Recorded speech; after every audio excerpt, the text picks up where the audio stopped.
just thought I'd sort of get into the spirit of the evening with these. Well, welcome to Sneaks.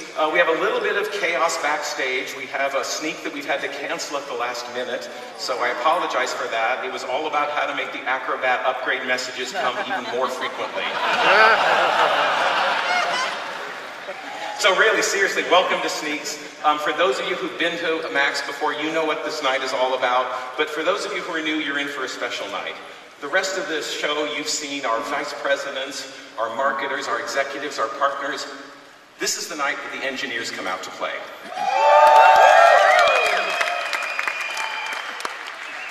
We've gone through the company and found the 11 coolest demos of technology that's at work within Adobe. These are things that are on the cutting edge of the technology. They may show up in a product, they may not. The demo may work, it may not. But this is your chance to sort of get closer and really understand where we're going and what we're doing. But you didn't come here to hear me talk about this. You came to see the Sneaks, and of course you came to see our very special guest host. So without further ado, let's bring back out and give a big Adobe welcome to Mr. Rainn Wilson.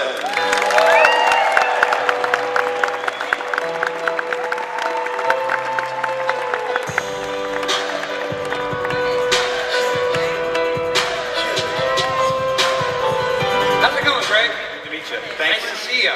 Hi, everybody. Well, thanks for coming. My pleasure. So, I mean, obviously, people in the audience here are big fans of yours. Like these chairs. Like one in my office. Getting creative.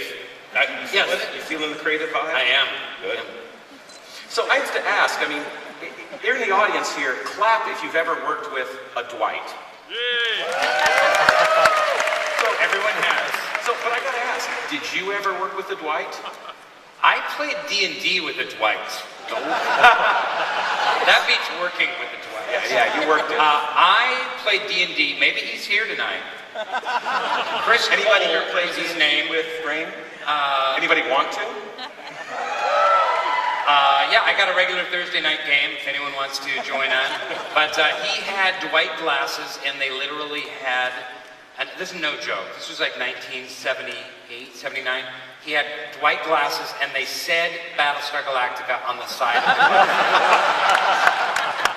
I am not making that up. I swear to God that he did. And he loved fencing, and he joined the army as a cornet player. So it's pretty Dwightish. And he always had his D&D characters were warriors, like giant, and he would draw pictures of these rippling muscles. He was so skinny. The guy was like 92 pounds. These rippling, muscled Schwarzenegger like Conan warriors.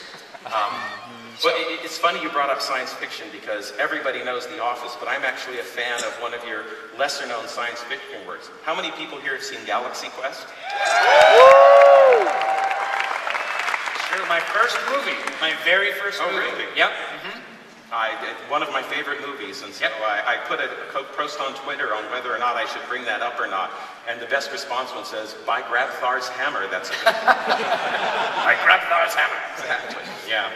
Well, let's go ahead and get started. So we have a number of sneaks we're going to show you. As I said, we're going to show a bunch of different technologies. The first one we want to bring out is Jim McCann, who's going to show us some very interesting things about editing images. So, Jim? Cool. All right. Ladies and gentlemen, the Fleet Foxes. All right. Well, all right. I'm going to start this out with a very... Where'd they put the microphone? What's that? I don't see your microphone. Is it buried in there somewhere? Yeah, it's one of these strands. Yeah. Somewhere. Yeah. Right. But so I'm going to talk about how to stack up layers in an interesting. I'm going to talk about The Big Lebowski. One of my favorite movies. Sorry, go ahead, do your thing. Sorry, I'll shut up. Only one heckler in the audience. They're sitting right in the front.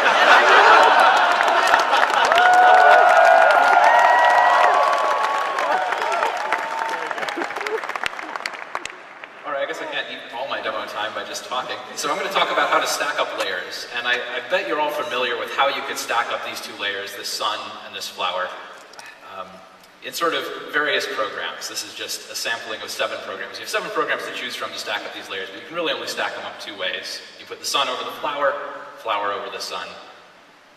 You know, just not very many choices. But what about, what could we do in the real world? So let's go over to my little camera here. Sweet. And I'm going to show you a bold new way to stack up these 2 layers, this sun and this flower. So of course I can put the sun over the flower. Of course, put the flower, oh my gosh, the real world's hard to manipulate, over the sun. I mean, there's a reason we do this on computers. But here's the cool thing about the real world, and that's that I can take pieces of the sun and just kind of, whoa, put them over the flower there, maybe loop this little bit of band of the sun over the flower there. I can even sneak this sun ray right through the center of the flower. Oh my gosh, this is tricky. Ooh, it didn't crash. Okay. Wow, good. So I can create this really cool kind of stacking in the real world, but I couldn't do that on the computer. Well, let's go back to the computer and see what I can do. So here we've got, well, that sun layer and that flower layer. We've got sort of a layers dialog over on the side. But this layers dialog is special. I've added a little bit of something extra to this layers dialog. What I've added is an arrow. It's a nice looking arrow too. But what's cool is that I can now do restacking just where that arrow points. So right where that arrow points, I can put the sun over the flower. Oh. Just like in the real world. Wow. Over here I can put the sun over the flower again. I can adjust that little band. No paper cuts this time. It works a lot better. Now, I can do this with more layers. That's fine as well. Here I've got 4 layers, and I can just start interleaving things however I want to, make things even more interesting and woven, kind of bring some mystery into the composition. What's going on there?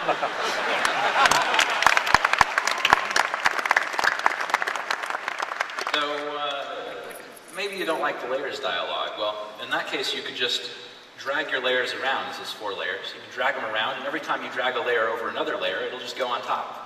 So it's very easy to create kind of woven compositions like that.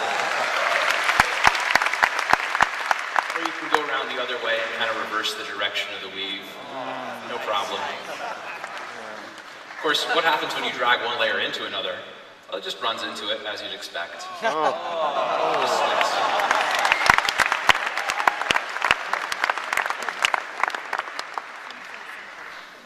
Of course, we don't have to limit ourselves to still images. We could maybe get an animation. I'm not a great animator, so this is what I could whip up. But you can use this on more general, interesting animations as well. So here I have this ball, and there's these pillars. And sort of the ball's going left and right. So what if we just stop the animation and we can do a stack, a reordering, a stacking operation here. Let the animation run. Maybe some other time we'll do a stacking operation. And the cool thing is these stacking operations are temporally and spatially local. So now the ball is figure-eighting around the pillars. All I had to do was 2 little stacking manipulators. I didn't have to paint any masks. I didn't have to do anything complicated like that. Okay. So let me show you one more thing. This is a little bit out of left field, but we can do this with 3D models as well. So here's a 3D model. This is kind of a bar and a cage thing. We can make this more interesting by doing a little bit of local depth restacking. We're going to say, oh, put the bar over the cage there. Put the cage over the bar here in the center. Over on the left side, put the bar over the cage. No problem. We get a cool little illusion like that.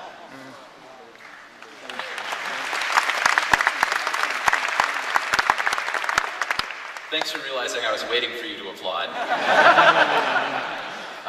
And now I'm just going to rotate this cage here just to show you a little bit of this mind-bending kind of result you get.